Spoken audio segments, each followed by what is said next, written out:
Bonjour, mesdames et messieurs. Je pense que certains d'entre vous l'ont déjà appris, puisque je suis obligé de vous informer par rapport à tout ce qui se passe dans le monde entier, et très particulièrement dans cette situation iranienne. Vous savez, hier, nous avons fait une première édition où nous avons parlé de cet accident, d'accord, qui était encore flou, voilà, autour de cet hélicoptère qui transportait le président iranien, Ibrahim Raisi, d'accord, avec le ministre des Affaires étrangères et d'autres membres très importants, plus l'équipage. Et ce matin, nous avons appris une triste nouvelle, n'est-ce pas, de la part des rechercheurs. Enfin, ils ont passé toute la nuit à rechercher. Naturellement, on nous apprend aussi que ce sont des drones turcs qui ont permis la découverte de l'épave de l'hélicoptère transportant le président et ses compatriotes. Voilà, chers dames, chers messieurs, chères demoiselles, monsieur Ibrahim Raisi nous a finalement quittés pour de bon, avec ses compatriotes qui étaient à bord de cet hélicoptère. Voilà, on dit chez nous que l'Éternel l'a donné, mais aussi c'est lui qui a le pouvoir de le prendre. Et vous savez, il y a un adage qui dit souvent que celui dont le dessein est de se noyer ne se pendra jamais. Voilà. Chacun de nous a une fin. Chacun de nous a une vie, chacun de nous a une fin et a sa manière de finir. Nous n'allons pas accuser Paul ou Pierre, nous n'allons pas accuser X ou Y. Comme je l'ai dit hier, si la vie des hommes va de 0 à 100, celle des peuples aussi va de 0 à l'infini. Ok, c'est pas la finalité de l'Iran, d'accord. C'est vrai, c'est une perte énorme, comme a déploré voilà les amis, les alliés de l'Iran, notamment la Russie de Vladimir Poutine, qui dégage voilà un message d'hommage à monsieur Raisi, en déclarant qu'il était un véritable ami, n'est-ce pas, de la Russie, qui est parti dans des conditions tragiques. Voilà, qui disait aussi que il a été un politicien hors pair, n'est-ce pas, un défendeur de sa nation, des intérêts de sa nation, dans le même sillage. La Chine aussi a abondé, et la Turquie aussi a fait des messages d'hommage. Naturellement aussi Bachar de la Syrie. Il y a aussi le Hezbollah, il y a aussi, je crois bien, le Hamas, il y a aussi l'Union européenne qui a laissé un message dans ce sens. Et voilà, il y a pas mal de pays, il y a l'Arabie Saoudite, je crois bien, il y a le Qatar, voilà, je pense qu'il y a pas mal de pays qui ont rendu hommage, qui ont fait un vibrant hommage à ce politicien très éclairé, d'accord, avec une tête sur les épaules. Mais vous savez, les pays comme l'Iran, c'est des pays qui sont très bien construits, c'est des pays qui sont très bien assis, c'est des pays qui reposent sur des valeurs auxquelles les habitants tiennent, les habitants respectent, d'accord. C'est des pays qui sont régis, d'accord, par des lois très bien établies.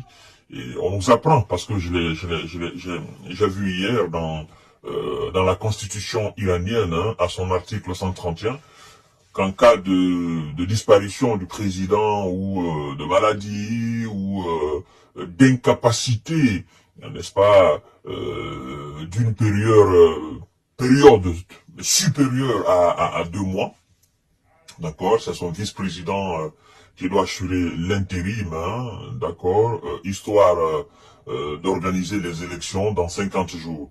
Et on nous apprend aujourd'hui que monsieur Mohamed, je crois bien, attendez, je vais voir le nom exact, c'est Mohamed Mokber.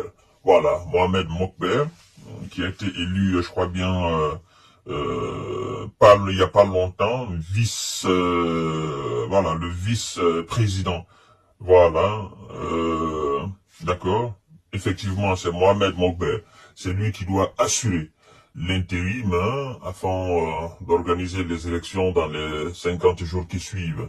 Mais ce qu'il faut dire à ce sujet, il y a le guide suprême, n'est-ce pas, de ce pays, qu'on appelle Ayatollah, je crois bien, si je ne me trompe pas de son nom, le guide suprême qui a appelé les Iraniens à rester calmes.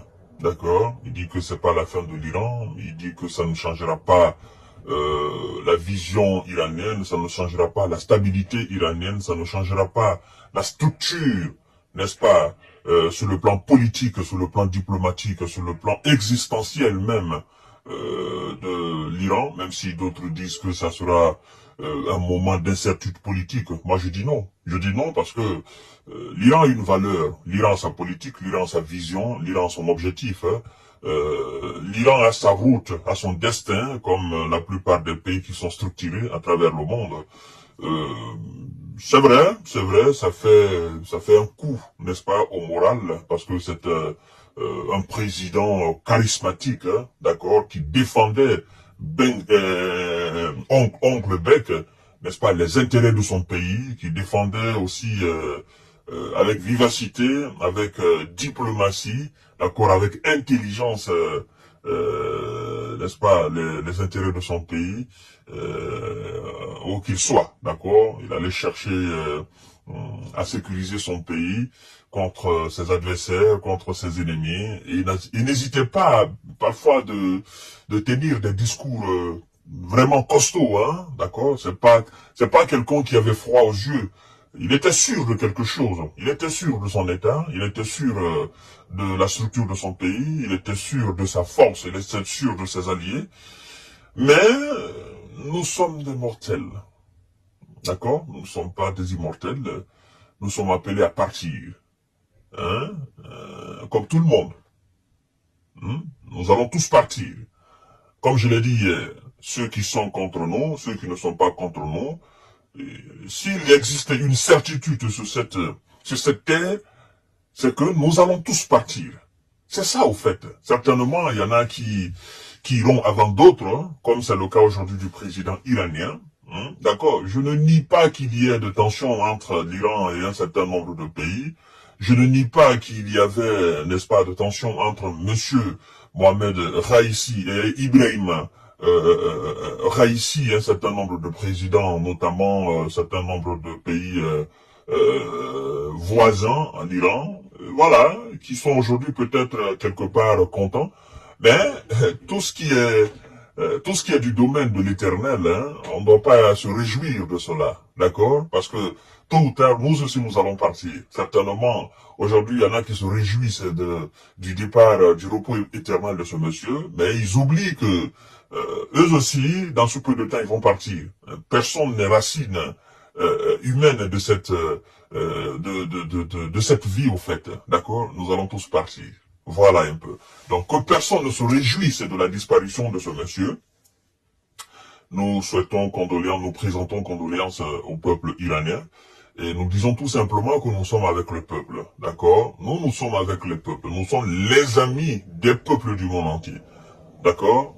Cela n'a rien à voir avec la politique de certaines administrations. Je dis bien, nous sommes avec les peuples du monde entier parce que nous-mêmes, nous faisons partie du peuple. Donc nous nous battons pour les causes des peuples. C'est pourquoi, si vous avez bien constaté le plus souvent quand je fais des émissions sur l'Ukraine, hein, je dis tout très souvent que nous partageons la douleur du peuple ukrainien, même si l'élite,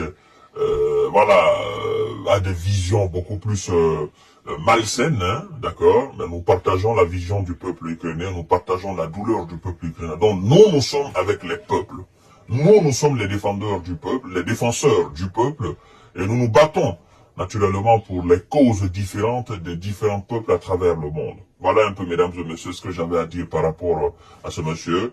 Vous avez vu les images qui nous ont parvenues, voilà, les images du crash de l'avion, l'épave de l'hélicoptère, et qui a été retrouvée par les drones turcs parce qu'il y a eu, voilà, venant de la Russie, venant aussi de la Turquie, venant, je crois bien, de la Chine, hein.